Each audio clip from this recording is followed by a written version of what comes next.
The millionaire never told his assistant how he felt until he saw her in another man's arms. Before we explore all the details of this incredible story, tell us where you're following us from and the time. Subscribe to the channel so you don't miss a thing, and let's embark on this journey together. She knew exactly when his patience was wearing thin, just by the way he tapped his Mont Blanc pen against the mahogany desk. Celeste Harmon adjusted her navy blazer and knocked twice on the frosted glass door before entering. The Seattle skyline stretched endlessly beyond the floor-to-ceiling windows of the 42nd floor, but her attention was fixed on the man behind the desk, who barely looked up from his computer screen. "Your 3 p.m. with the Portland investors moved to Thursday," she said, placing a steaming cup of black coffee, no sugar, extra shot, exactly 3 inches from his right hand. "The contract revisions from the Vancouver property are in your inbox, and your mother called." Graham Callister's fingers paused over the keyboard. What did she want? "The usual. When you're coming to dinner, why you missed your cousin's wedding, and whether you're eating enough vegetables." Celeste's voice carried the slightest hint of amusement. "I told her you had a business emergency." "Did I?"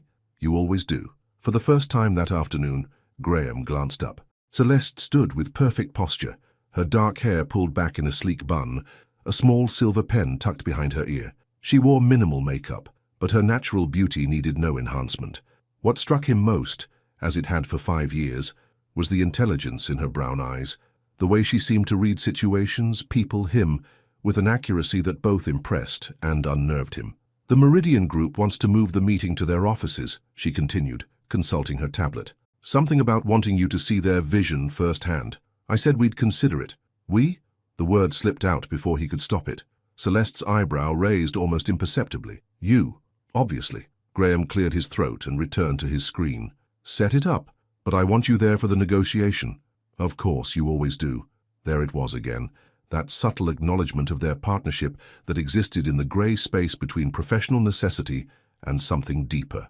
Graham had built an empire on decisive action, but with Celeste he found himself dwelling in the spaces between words, in the careful dance of proximity and distance they'd perfected over half a decade.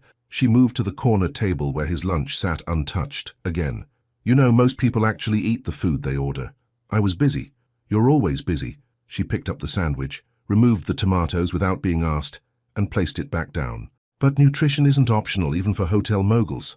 Graham watched her efficient movements, the way her fingers worked with practiced grace. She knew he hated tomatoes. She knew he preferred his coffee at exactly 140 degrees.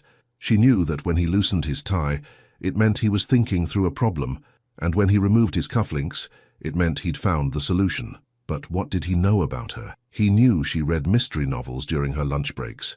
He knew she volunteered at a literacy center on weekends. He knew she had a laugh, rare but genuine, that could shift the entire energy of a room. He knew that she'd turned down 3 job offers from competitors in the past year, though he'd never asked why she stayed. Celeste. Her name felt heavier on his tongue than usual. "Why do you stay?"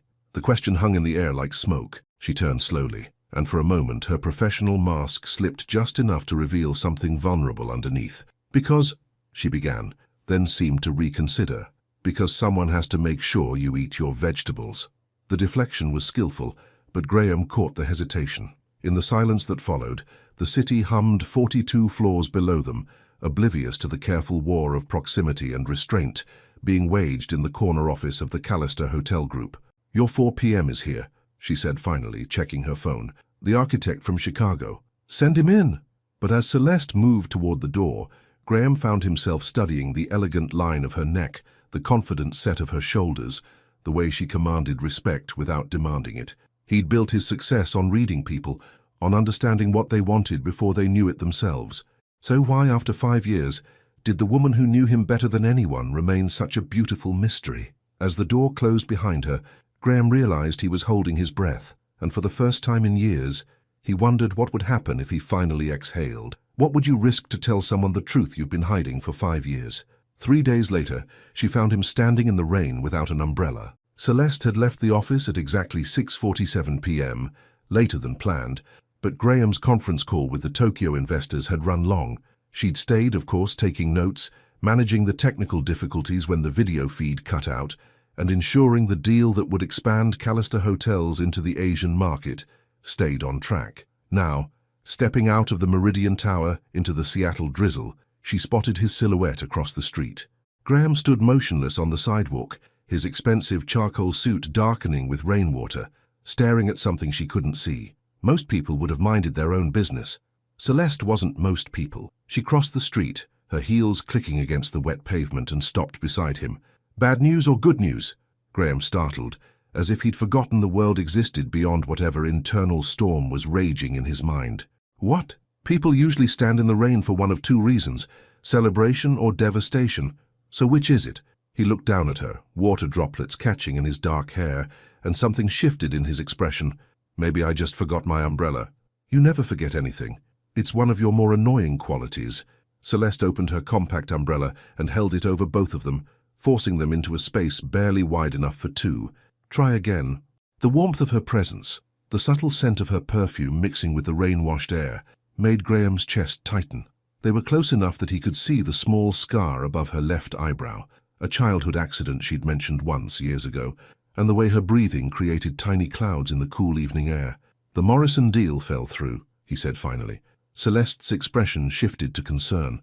She knew how much that project meant to him. The boutique hotel in his hometown, the property where his grandfather had worked as a night clerk decades ago. It wasn't just business. It was legacy. What happened? They went with Hartwell Group. Better financing, apparently. Graham's jaw tightened. 18 months of planning, and they chose a soulless corporate chain over... He stopped himself. Over what? Over something that mattered. The rain intensified, forcing them even closer under the small umbrella. Celeste could feel the tension radiating from him, could see the rare crack in his usually impenetrable armor. This was the Graham few people ever witnessed, the one who felt things deeply but spoke about them never. "I'm sorry," she said quietly. "I know what that property meant to you." "Do you?" The question came out sharper than he intended. "Your grandfather, Harold Callister, night security at the Morrison Hotel from 1952 to 1967.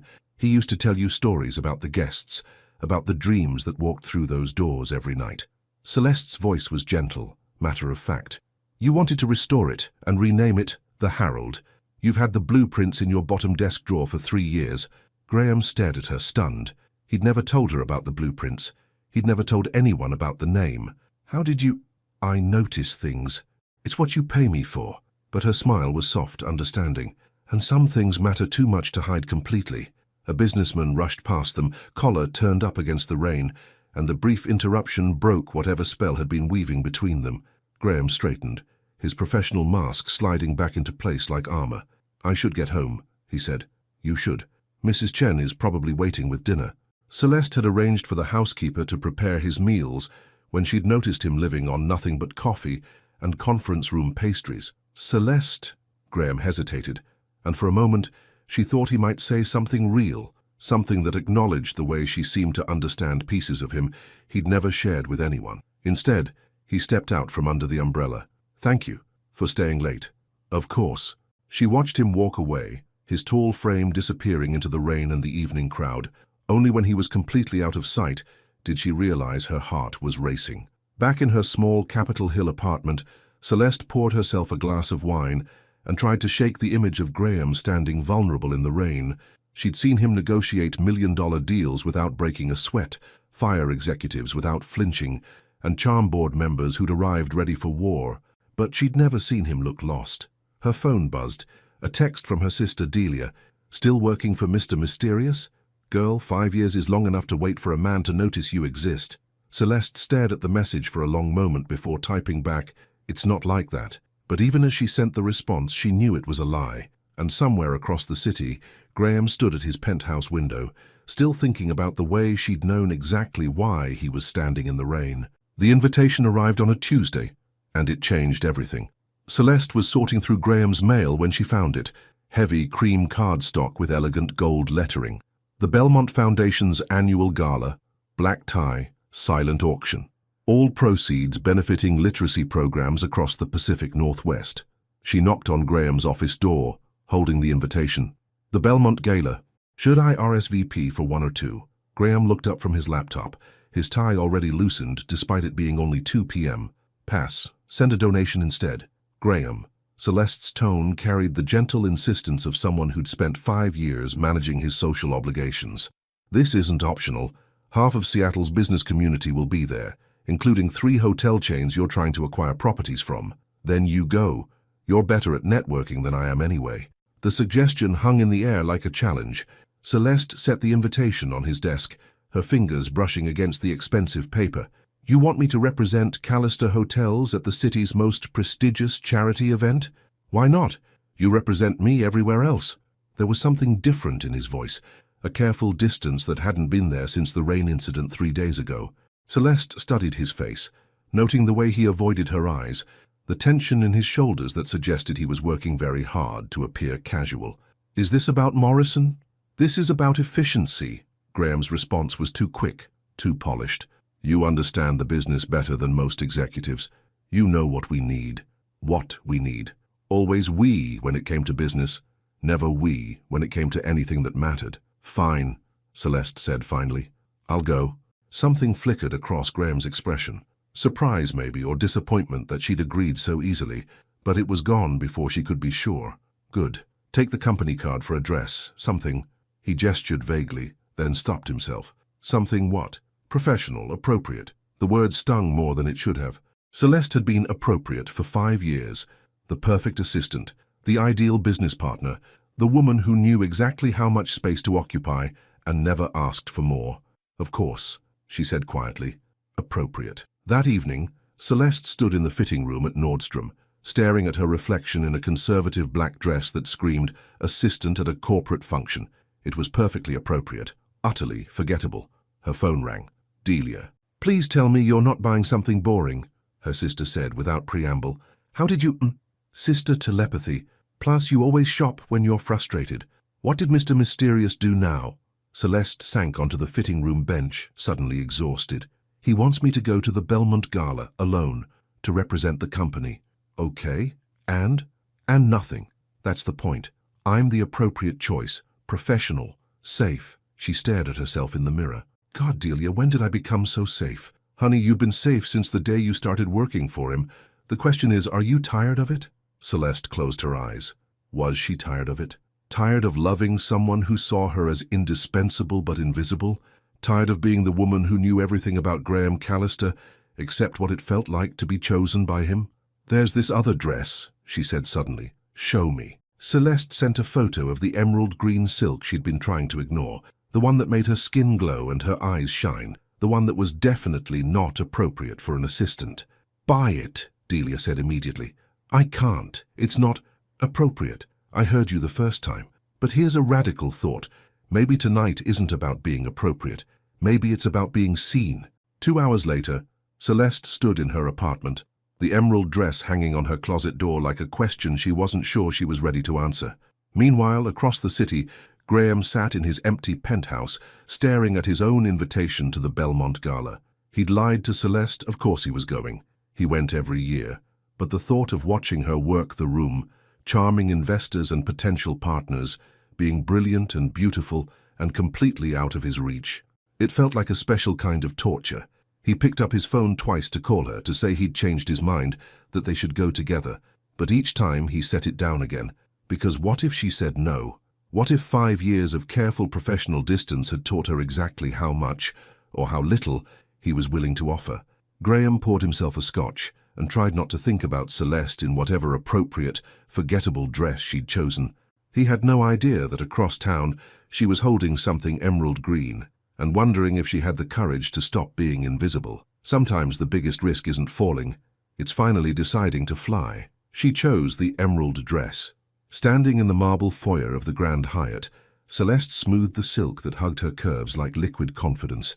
Her hair fell in soft waves over one shoulder, and for the first time in 5 years, she felt like more than just Graham Callister's exceptionally competent assistant. She felt like herself. The ballroom buzzed with Seattle's elite, tech moguls, real estate dynasties, old money mixing with new ambition. Celeste moved through the crowd with practiced grace, introducing herself not as someone's assistant, but as a representative of Callister Hotels. The distinction felt revolutionary. "Ms. Harmon?" A warm voice interrupted her conversation with the mayor's wife. "Kieran Walsh, Pacific Coast Development."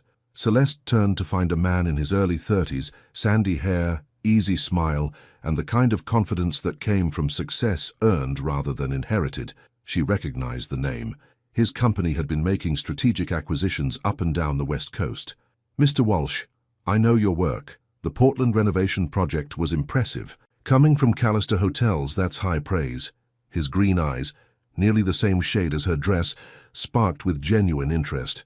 "I was hoping to catch Graham tonight, but I hear he couldn't make it." "Business emergency," Celeste replied smoothly, the lie she'd perfected rolling off her tongue. "His loss. Would you like to grab some champagne? I'd love to hear about your expansion plans." As they walked toward the bar, Celeste felt something she hadn't experienced in years.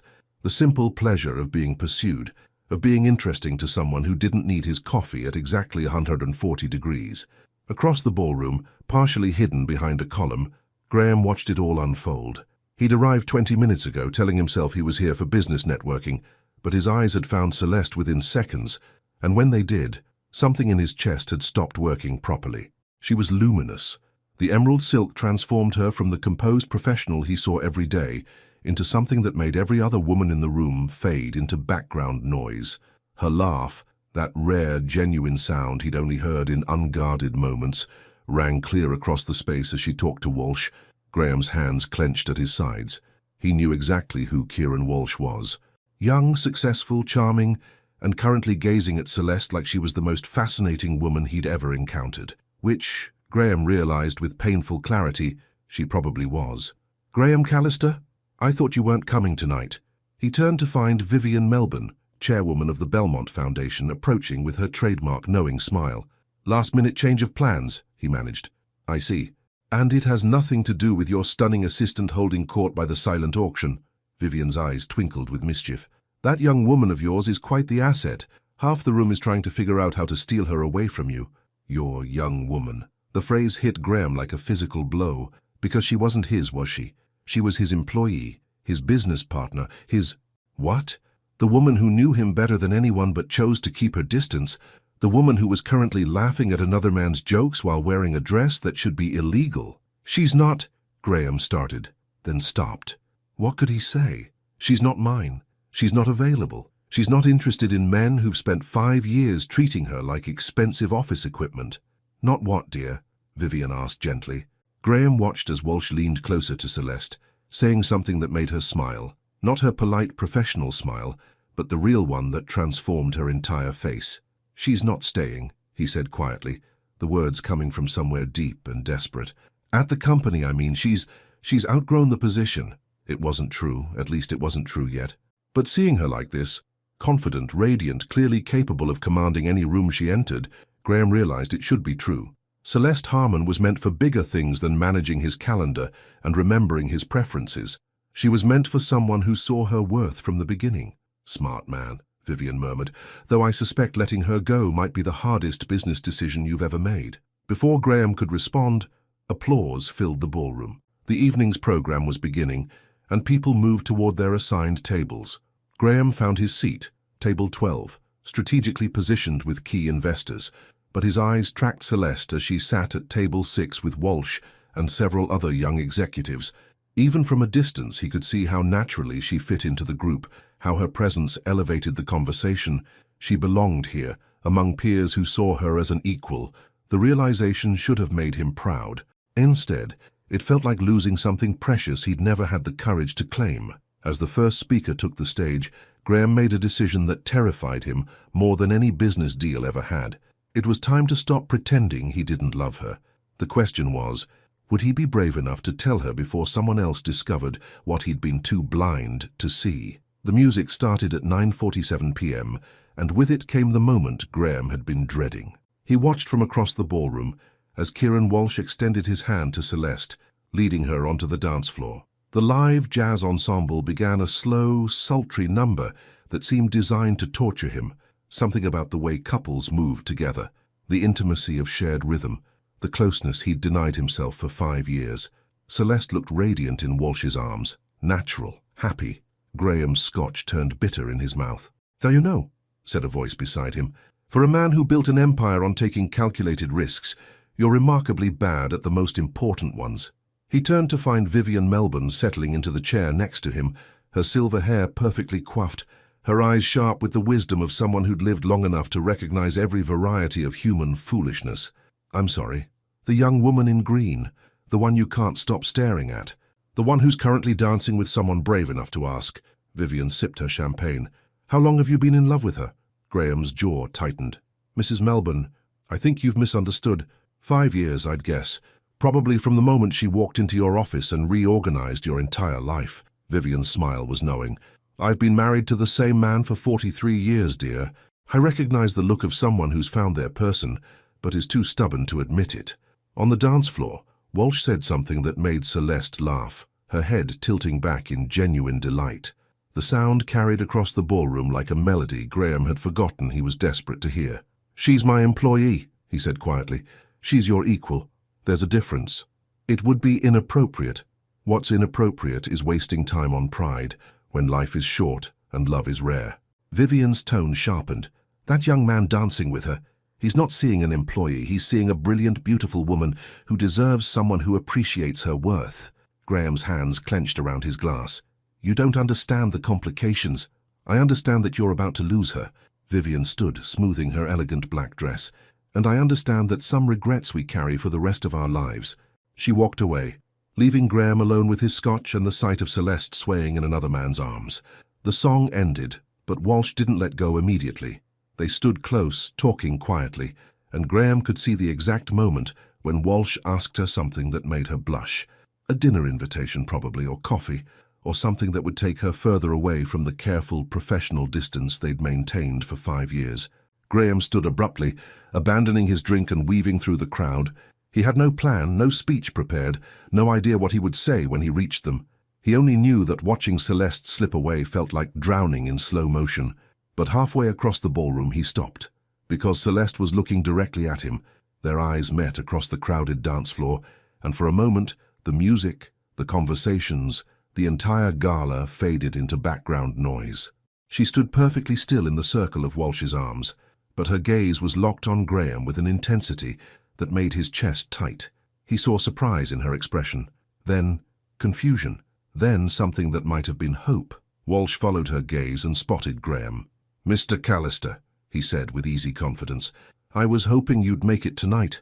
"Walsh," Graham's voice came out rougher than intended, "I see you've met Miss Harmon." "I have indeed. She's been telling me about your London expansion. Impressive work." Graham barely heard him. He was still caught in the gravity of Celeste's stare, still trying to decode the message in her dark eyes. She looked beautiful and sophisticated and completely out of his reach, but there was something vulnerable in her expression that reminded him of the woman who'd stood with him in the rain just days ago. "Would you excuse us?" Graham said suddenly. "I need to speak with Ms. Harmon about a business matter." Walsh's eyebrows rose slightly, but he stepped back gracefully. "Of course. Celeste, I'll call you about dinner." "Yes," she said, though her eyes never left Graham's face. "That would be nice." Walsh melted back into the crowd, leaving them alone in the middle of the dance floor, as couples moved around them like water around stones. "A business matter?" Celeste asked, her voice carefully neutral. "I lied," Graham said. "I had to talk to you and I couldn't think of anything else to say. You lied about the business matter, or you lied about not coming tonight. Both." The admission hung between them like a bridge neither was sure they should cross. The music swelled, and Graham realized they were still standing in the center of the dance floor, creating an obstacle for other couples. "Dance with me," he said quietly. It wasn't a request. It wasn't quite a demand.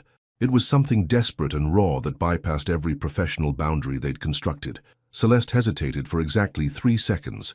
Then she stepped into his arms. The fit was perfect. Her hand in his, her body warm against his chest, her perfume familiar and intoxicating. They moved together with the synchronicity of 2 people who'd been dancing around each other for years, finally allowing themselves to touch. "You look beautiful," Graham murmured against her ear. "You look confused," she replied, but there was no edge to it. "I am confused. I've been confused for 5 years." They swayed in silence, and Graham felt something shift between them, some carefully maintained wall beginning to crumble. This was dangerous territory, the place where professional relationships went to die and where hearts got broken. But for the first time in years, Graham didn't care about the consequences. He only cared about the woman in his arms and the terrifying possibility that it might already be too late. Sometimes the most dangerous dance is the one you've been avoiding your whole life. The silence in the elevator was deafening. Celeste stood on one side, Graham on the other, the space between them crackling with everything they hadn't said on the dance floor. The gala had ended an hour ago, but the memory of his hands on her waist, the way he'd whispered her name like a prayer, lingered in the small enclosed space. "Which floor?" Graham asked, though he already knew she lived on the 15th. 15. Her voice was barely above a whisper. They'd shared a car from the hotel, an impulsive decision that felt both inevitable and terrifying. Now ascending toward her apartment, Celeste wondered if she was making the biggest mistake of her professional life or the smartest decision of her personal one. The elevator chimed softly at each floor. 7, 8, 9. "Celeste." Graham's voice cut through the silence like a blade. "About tonight. Don't." She turned to face him, and the raw vulnerability in her expression stopped him cold. "Don't apologize for dancing with me. Don't make it professional. Don't make it disappear." 12, 13, 14. "I wasn't going to apologize," he said quietly. "I was going to ask if you felt it too." The elevator doors opened on 15, but neither of them moved. Felt what? Though she knew. God, she knew. Like we've been dancing around each other for 5 years, and tonight was the first time we actually touched. Celeste's breath caught. This was Graham without his armor, without his careful control, and the honesty in his voice was devastating. "Yes," she whispered. "I felt it." The doors started to close, and Graham caught them with his hand. "Can I—" He struggled with the words. "Can I walk you to your door?" It was such a simple request, so utterly normal, but they both knew it was anything but simple. It was a line they'd never crossed, a boundary that once broken would change everything. Celeste stepped out of the elevator. Her apartment hallway was dimly lit, quiet except for the soft hum of fluorescent lights and the distant sound of a television from behind someone's door. They walked slowly, as if both were trying to stretch these moments before reality intruded. "You have dinner plans tomorrow," Graham said as they reached her door. It wasn't a question. "With Kieran." Celeste fumbled with her keys, avoiding his eyes. "Yes. He's a good man, successful, age-appropriate." Graham's voice was carefully neutral, but she could hear the strain underneath. "Is that your professional recommendation?" "That's my—" He stopped, ran a hand through his hair. "That's me trying to do the right thing." Celeste finally looked at him, really looked at him, and saw something that made her heart race. Graham Callister, the man who commanded boardrooms and closed million-dollar deals without breaking a sweat, looked terrified. "What if I don't want you to do the right thing?" The words came out before she could stop them. The hallway fell silent. Somewhere down the hall, a door opened and closed. A dog barked. Life continued around them while they stood frozen in the space between what was and what could be. "Celeste!" Graham stepped closer, close enough that she could see the flecks of gold in his brown eyes, could smell his cologne mixed with the faint scent of the scotch he'd been drinking. "You don't know what you're asking. I'm asking if you're going to spend another 5 years pretending you don't see me. Really see me." Her voice was steady, despite the way her hands were shaking. "I'm asking if you're brave enough to stop hiding behind our job titles and tell me what you want." "What I want?" Graham's laugh was bitter. "What I want is impossible. Try me." The words hung between them like a challenge. Graham stared at her, and Celeste could see the war playing out in his expression. Want battling with fear, desire fighting with duty. "I want to come inside," he said finally, his voice rough. "I want to talk to you without worrying about who might see us together. I want to know what books you read and what makes you laugh and why you stayed with me for 5 years when you could have had any job in the city." Celeste's heart hammered against her ribs. And I want to tell you that watching you dance with Walsh tonight felt like dying a little, and I want to ask you not to go to dinner with him tomorrow." Graham's control finally cracked. "And I want to stop pretending that the best part of my day isn't the moment you walk into my office." The confession hung in the air between them, raw and honest and terrifying. Celeste reached for her door handle, then stopped. "Graham." "Yes?" "What you want isn't impossible." She turned the key in the lock. "It's just scary." She opened the door and stepped inside, but she didn't close it behind her. For a long moment, Graham stood in the hallway, staring at the open doorway that represented every risk he'd spent 5 years avoiding. He thought about Walsh, about dinner plans and appropriate boundaries, and all the reasons why this was a terrible idea. Then he thought about the way Celeste had felt in his arms tonight, and how empty his penthouse would feel if he walked away. Graham stepped across the threshold. Behind him, the door closed with a soft click that sounded like the end of one story and the beginning of another. Her apartment was nothing like he'd imagined. Graham had spent 5 years constructing an image of Celeste's private world, something organized and efficient, a reflection of her professional persona. Instead, he found himself in a space that was warm, lived in, utterly human. Books overflowed from shelves and stacked on every surface.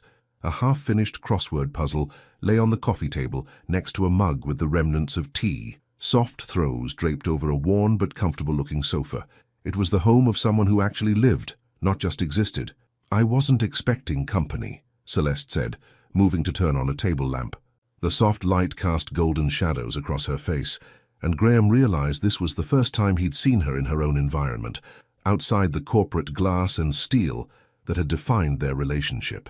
"It's perfect," he said, and meant it. She kicked off her heels, instantly losing 3 inches of height, and the simple gesture somehow made this moment more real than anything that had happened at the gala.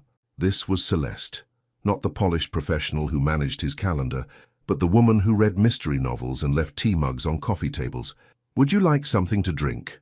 She moved toward the small kitchen, and Graham noticed the slight tremor in her hands.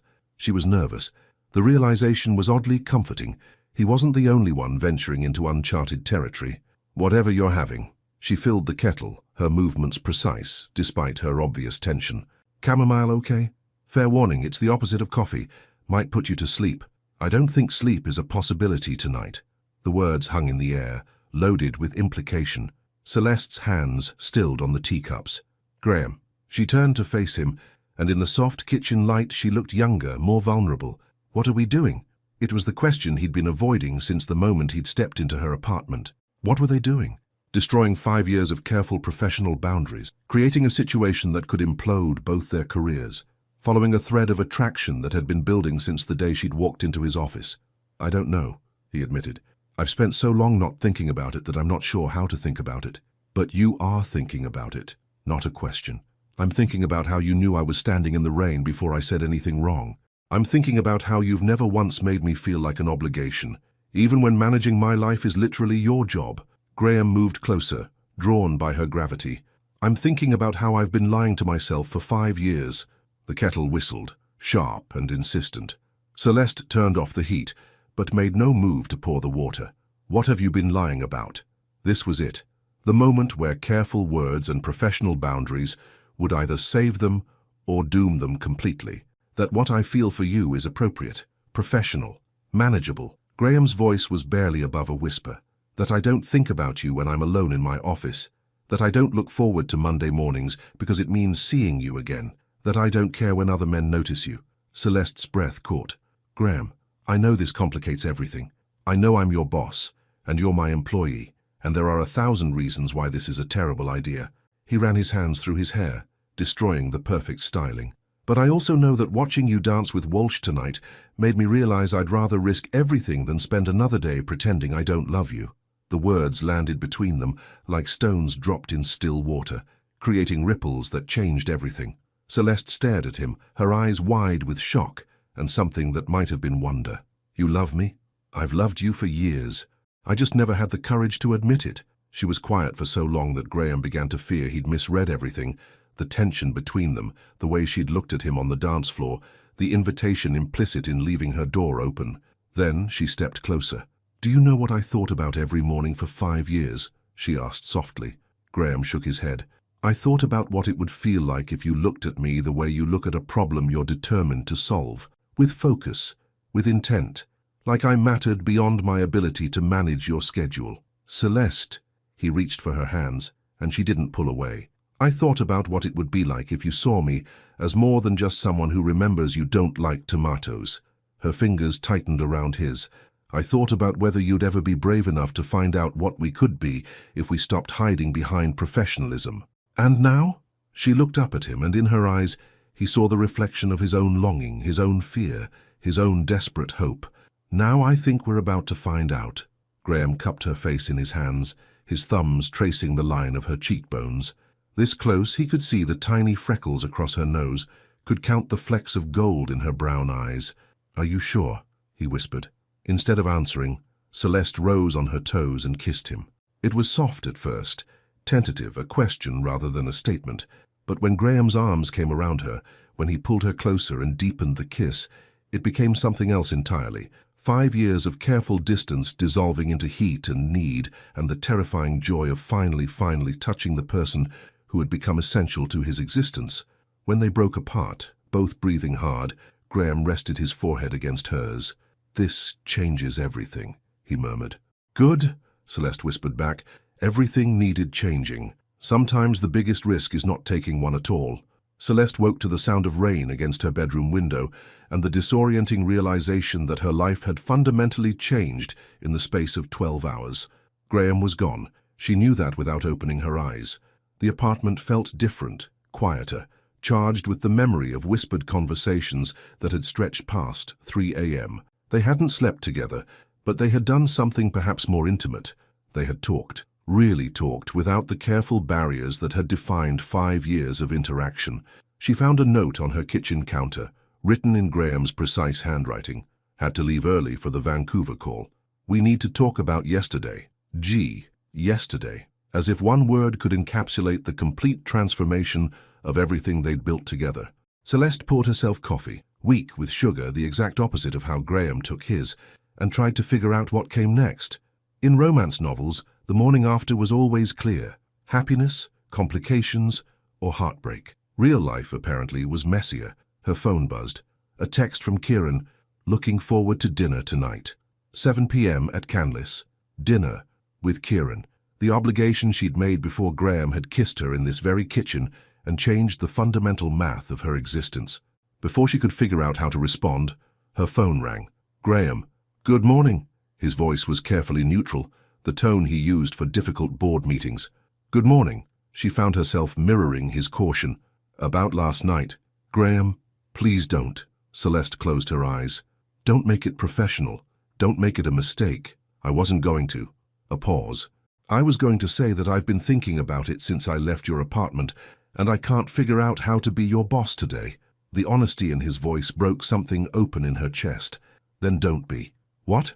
"Don't be my boss today. Be the man who told me he loved me. Be the man who spent 3 hours talking to me about everything except work." Celeste's grip tightened on her coffee mug.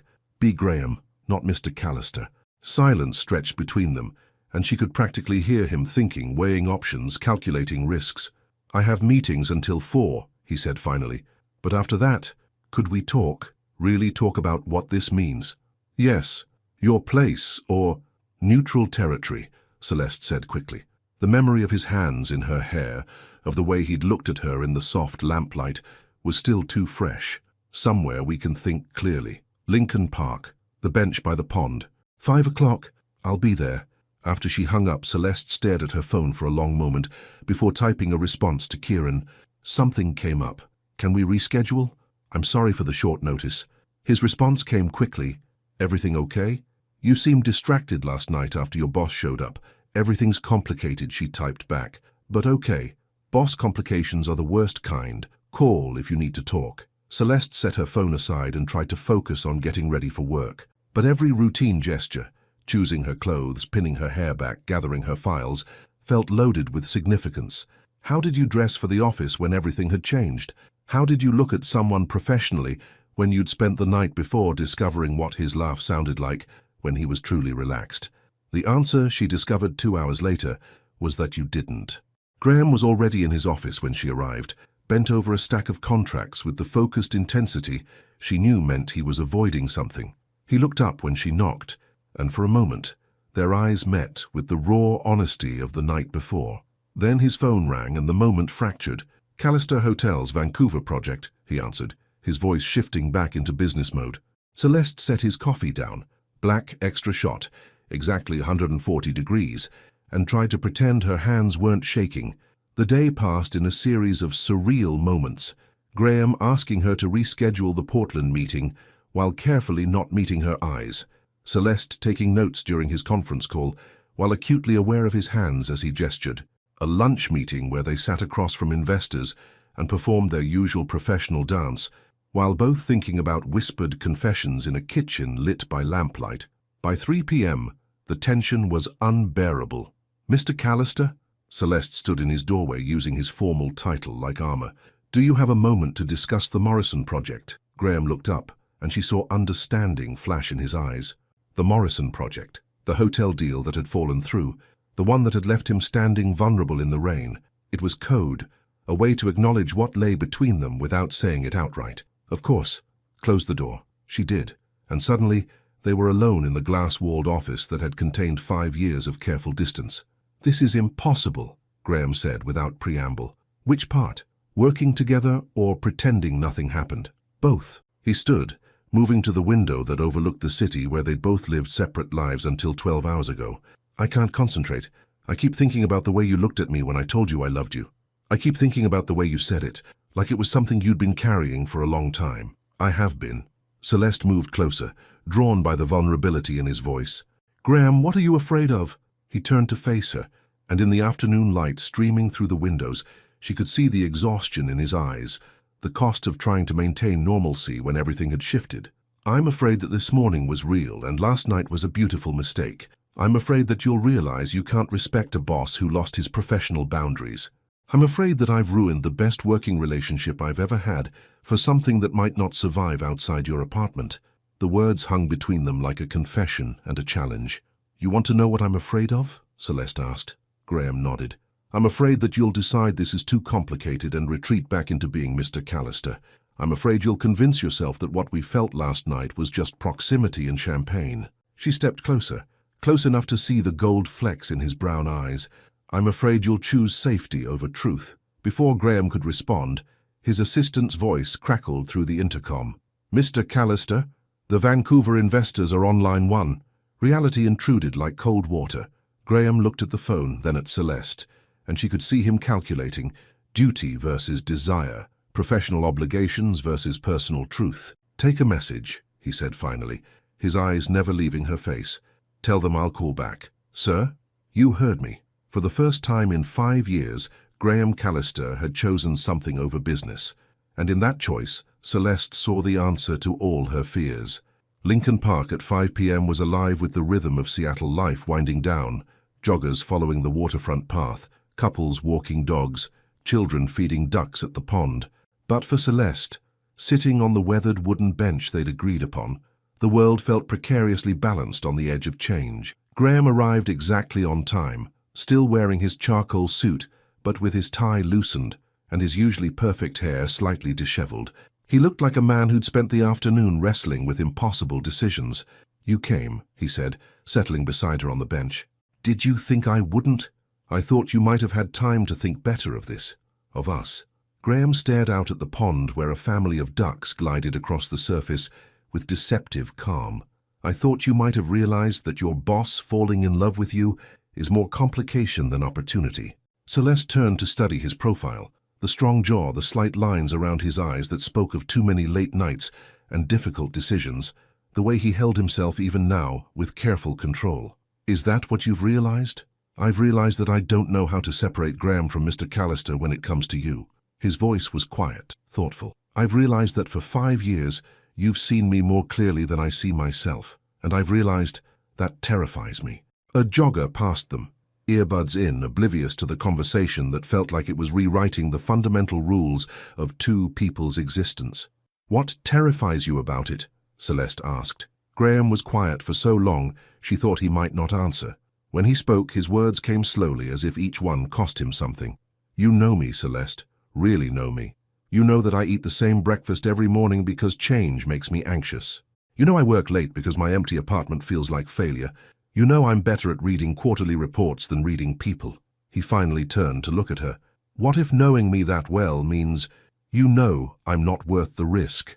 The vulnerability in his voice broke something open in her chest. This wasn't the confident CEO who commanded boardrooms and closed million-dollar deals. This was a man who'd spent so long building walls that he'd forgotten how to trust someone with the truth of who he was. "Graham." She reached for his hand, threading their fingers together. "Do you want to know what I know about you?" He nodded, though she could see the fear in his eyes. "I know that you remember every employee's birthday and send flowers when their family members die, but you pretend it's just good business. I know you read every customer complaint personally and lose sleep over bad reviews. I know you donated anonymously to rebuild that elementary school library after the fire, and you made me promise never to tell anyone." Graham's grip on her hand tightened. "I know you called your mother every Sunday for 5 years after your father died, even when she was too sad to talk. I know you keep a photo of your grandfather in your desk drawer, and you touch it before every major decision. Celeste's voice grew softer. I know you're not afraid of business risks. You're afraid of emotional ones because business failures you can fix. Heart failures feel permanent. Celeste, I know all of this, and I also know that I fell in love with you anyway, not despite these things, but because of them. The words hung in the evening air between them, simple and revolutionary. Graham brought their joined hands to his lips, pressing a soft kiss to her knuckles. You fell in love with me. I fell in love with you approximately 2 years, 3 months, and 12 days ago, during the Portland crisis, when you worked for 36 hours straight to save those jobs, and I brought you coffee at 3 a.m. and found you asleep at your desk with a picture of the affected families on your computer screen. You remember the exact date. I remember the exact moment. You looked up at me with exhaustion in your eyes and said, how do I tell these people their livelihoods matter less than profit margins? And I realized you weren't just my boss anymore.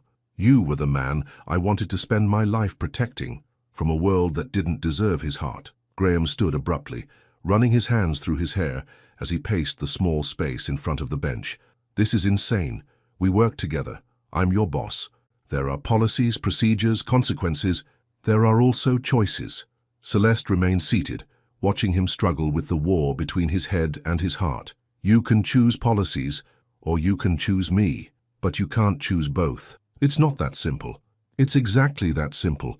It's also exactly that terrifying. Graham stopped pacing and looked at her, really looked at her, sitting calmly on the bench while his world restructured itself around the reality of loving her. What are you asking me to do? I'm asking you to decide what matters more, the job that's kept you safe for 5 years, or the woman who's willing to risk everything to build something real with you. The silence stretched between them, filled with the distant sounds of the city and the weight of a decision that would change everything. And if I choose you? Graham's voice was barely above a whisper. Then we figure out the rest together. Maybe I find a new job. Maybe you promote me to partner instead of assistant. Maybe we break every rule about workplace relationships and somehow make it work. Celeste stood, closing the distance between them. Maybe we fail spectacularly and ruin everything, but at least we'll fail honestly. Graham cupped her face in his hands, his thumbs tracing the curve of her cheekbones. You would leave? Your job, your security, everything you've built? For the chance to love you without hiding it? For the chance to be your equal instead of your employee? For the chance to build something that belongs to both of us instead of just managing your life? Celeste smiled, and for the first time in days it reached her eyes. Graham, I'd leave everything. The question is, would you let me? Before he could answer, his phone buzzed insistently. A text message that lit up the screen. Urgent. Tokyo investors threatening to pull out of expansion deal. Need immediate response. Janet Graham looked at the phone, then at Celeste, then back at the phone. For 5 years, this kind of message would have sent him running back to the office, would have taken priority over everything else in his life. Instead, he turned off the phone and slipped it into his pocket. What are you doing? Celeste asked. I'm choosing you, Graham said, and kissed her like his life depended on it. Sometimes the most important decision isn't the safe one.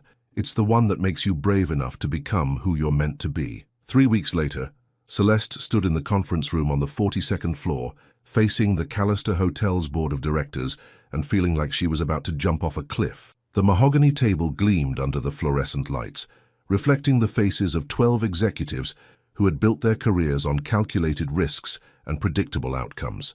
What she and Graham were about to propose was neither calculated nor predictable. It was terrifying. Ladies and gentlemen, Graham began, his voice steady despite the magnitude of what they were about to reveal. Thank you for accommodating this emergency board meeting. What we're here to discuss will fundamentally change the leadership structure of Callister Hotels. Board member Harrison Ridley, a silver-haired man who'd known Graham's father, leaned forward with interest. Are you finally ready to discuss succession planning, Graham? In a manner of speaking, Graham's eyes found Celeste's across the room, and she saw the same mixture of terror and determination she felt in her own chest.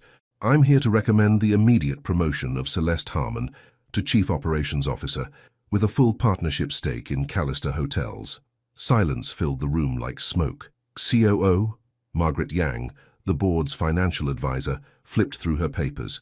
Ms. Harmon, while your work as executive assistant has been exemplary, a jump to C-level executive is unprecedented.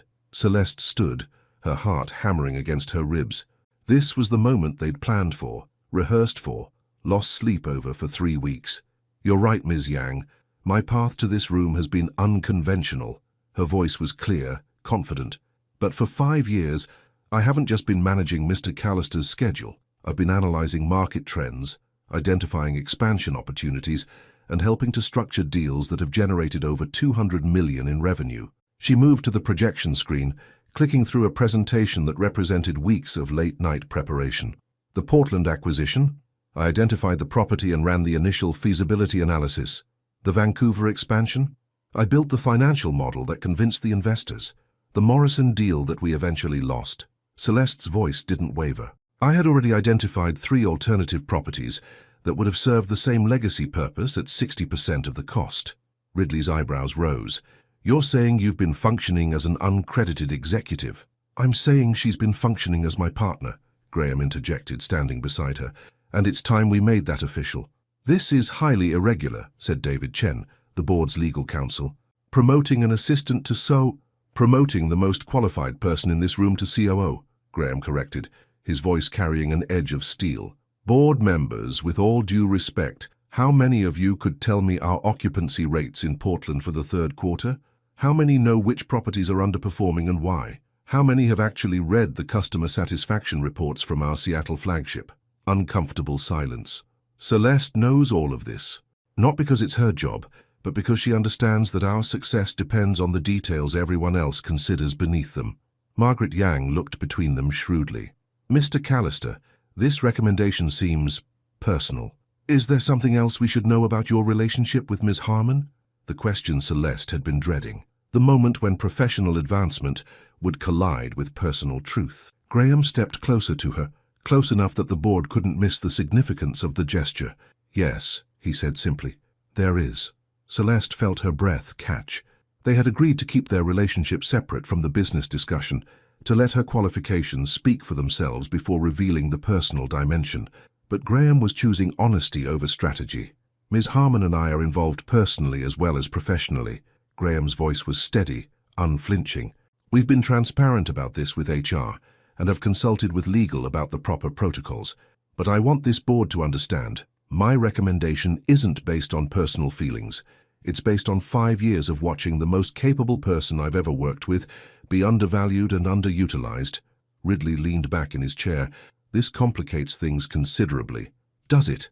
Celeste asked, finding her voice. "Would it complicate things if I were a male MBA with half my experience, but the right connections? Would it complicate things if my relationship with Mr. Callister was limited to golf games and corporate dinners?" "Ms. Harmon, I've spent 5 years proving my worth through my work. Today I'm asking you to judge me on that merit, not on your assumptions about my motivations." Celeste's voice grew stronger. "You want to know what complicates things? Pretending that capable women don't deserve advancement because their personal lives don't fit your comfortable narratives." The room fell silent. Celeste could feel her heart hammering, could see Graham's slight smile of pride, could sense the shift in the room's energy. Margaret Yang spoke first. "The financial projections you've prepared are impressive. The Morrison alternatives analysis shows sophisticated market understanding," added another board member. "However," Ridley interjected, "the personal relationship does create potential conflicts of interest." "Which is why," Graham interrupted, "I'm also recommending a restructuring of my own role. I'll remain CEO, but with Celeste as COO, we'll implement a dual signature policy for all major decisions. No single person, including me, will have unilateral authority." Celeste stared at him. This wasn't part of their plan. Graham was voluntarily limiting his own power to make room for hers. "You'd give up sole executive authority?" Chen asked, incredulous. "I'd share executive authority with the person who's been my informal partner for 5 years, the person who's made me a better businessman and a better man." Graham looked directly at Celeste. "The person I trust more than anyone in the world." The board exchanged glances, the kind of silent communication that happened in rooms where million-dollar decisions were made. "We'll need to discuss this privately," Ridley said finally. "Of course," Graham replied. "But before you do, I want you to know that Ms. Harmon's promotion isn't a request. It's a condition of my continued leadership. If this board can't recognize her value, then perhaps it's time for me to pursue other opportunities." The threat hung in the air like a challenge. Graham Callister had built this company from his father's small hotel chain into a regional empire. Losing him would devastate the brand. "We'll deliberate and reconvene in 1 hour," Ridley said.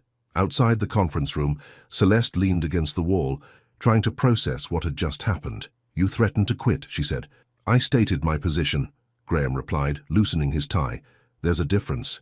"Graham, you didn't have to." "Yes, I did." He turned to face her, and in his eyes she saw the man who'd stood in the rain, who'd danced with her like his life depended on it, who'd chosen her over everything safe and predictable.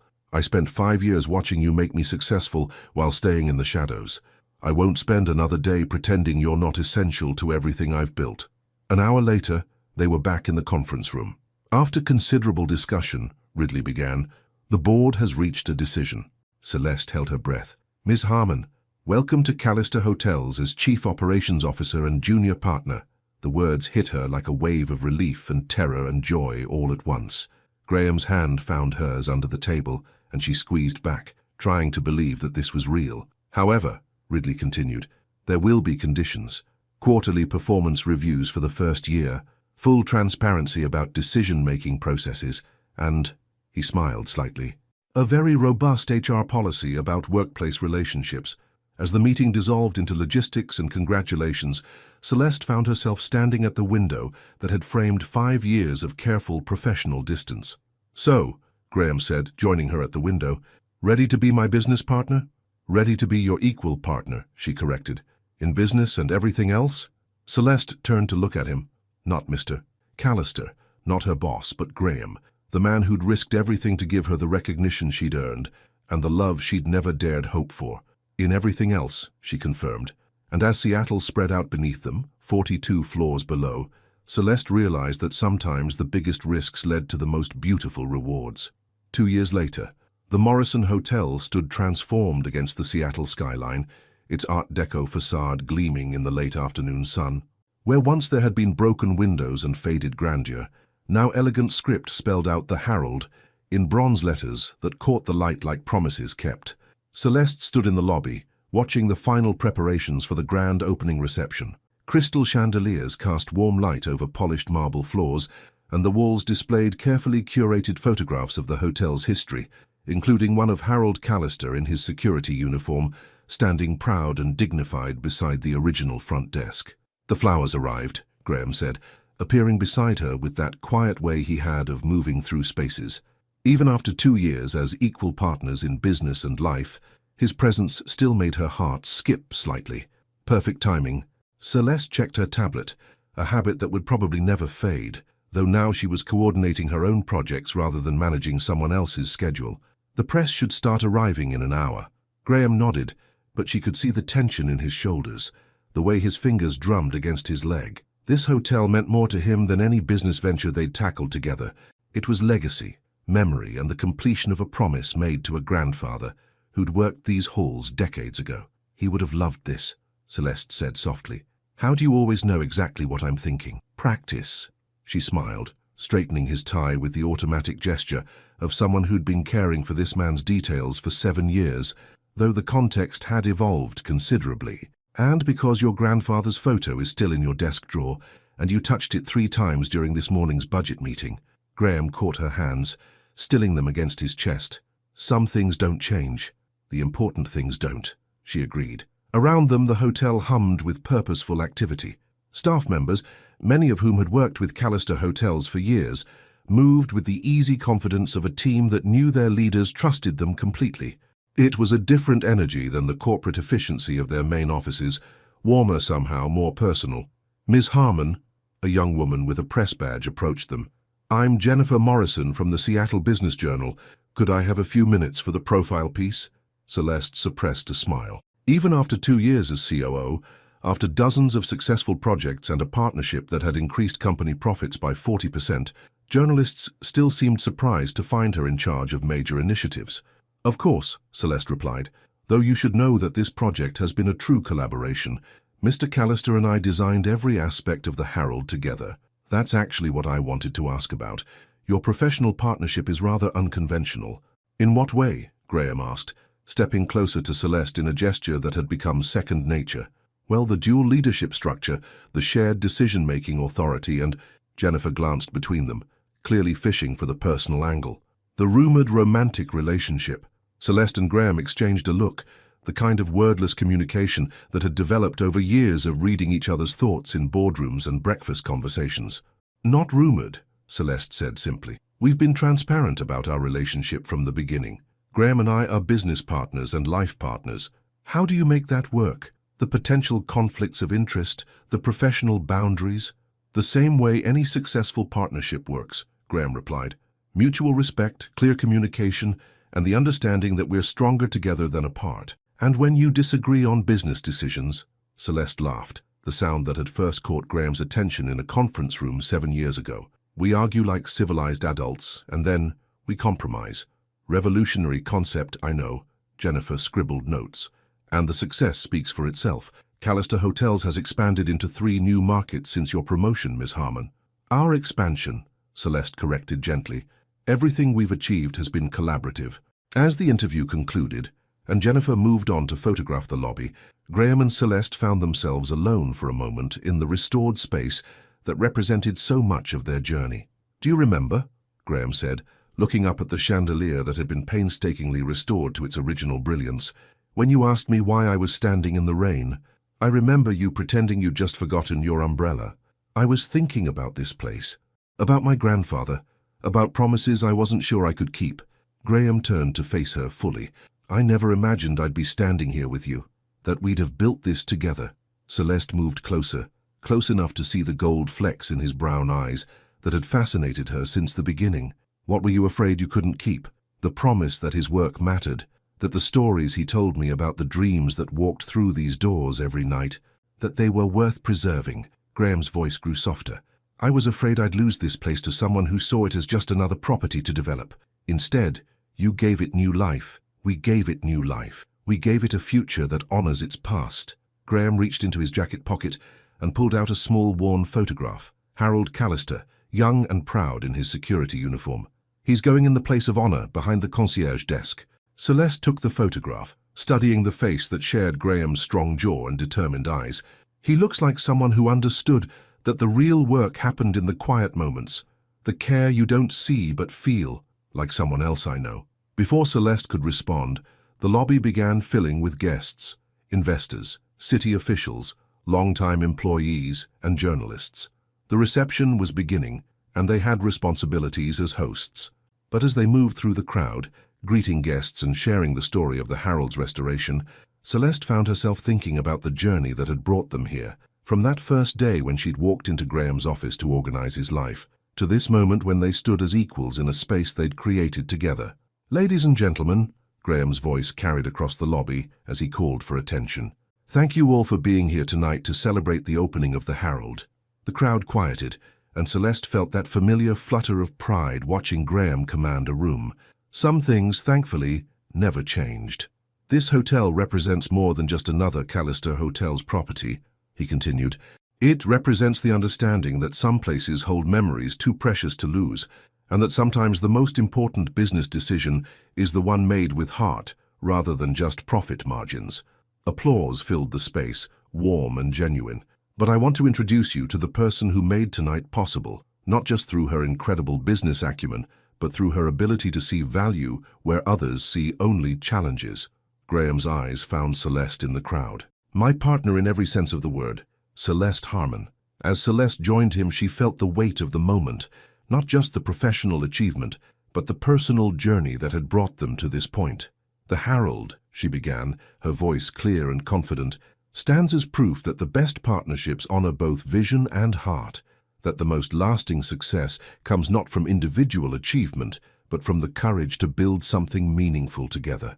She looked at Graham, then at the gathered crowd, then at the photograph of Harold Callister now displayed prominently behind the concierge desk. Tonight, we're not just opening a hotel, we're completing a story that began with one man's dedication to service and continues with our commitment to creating spaces where dreams still walk through the doors every night. The applause was thunderous, but Celeste barely heard it. She was looking at Graham, who was looking at her with the same expression she'd glimpsed that night in the rain, vulnerable, grateful, and completely present. As the crowd dispersed to explore the restored spaces, Graham caught her hand. "Dance with me," he said, just as he had at the Belmont Gala 2 years ago. "Here? Now?" But Celeste was already moving toward him. "Here. Now. Always."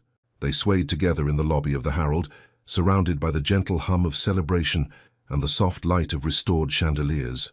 No music, no formal dance floor, just two people who had found their rhythm after years of dancing around each other. "What are you thinking about?" Graham murmured against her ear. "I'm thinking about how we used to be so careful about boundaries, so worried about what was appropriate. And now?" Celeste pulled back to look at him, this man who had become her partner in every way that mattered. "Now I think we were afraid of the wrong things. We were afraid of crossing professional lines when we should have been afraid of never finding out what we could build together. And what have we built?" She gestured around them, at the hotel that honored the past while embracing the future, at the staff who moved with purpose and pride, at the space that somehow felt both grand and intimate. "Everything," she said simply. "We've built everything." As Seattle settled into evening beyond the windows, and the Herald began its new life as a place where modern dreams would mingle with historic memories, Celeste Harmon and Graham Callister continued their quiet dance in the lobby. They had learned, finally, that the most beautiful music came not from perfect timing or careful choreography, but from two people brave enough to trust each other with the rhythm of their hearts. Some love stories begin with lightning strikes and dramatic gestures. Theirs had begun with coffee at exactly 140 degrees, and the understanding that the best partnerships are built on the patience to see what others miss, the courage to risk what matters most, and the wisdom to know that true success is measured not in what you achieve alone, but in what you become together. Outside, the city lights began to twinkle like promises yet to be kept, and inside the Herald, a new chapter of an old story continued to unfold. One quiet moment, one shared glance, one perfectly synchronized step at a time. What legacy would you want to build with someone who saw your worth before you knew it yourself? Have you ever found the courage to choose love over safety, partnership over protocol, truth over convenience?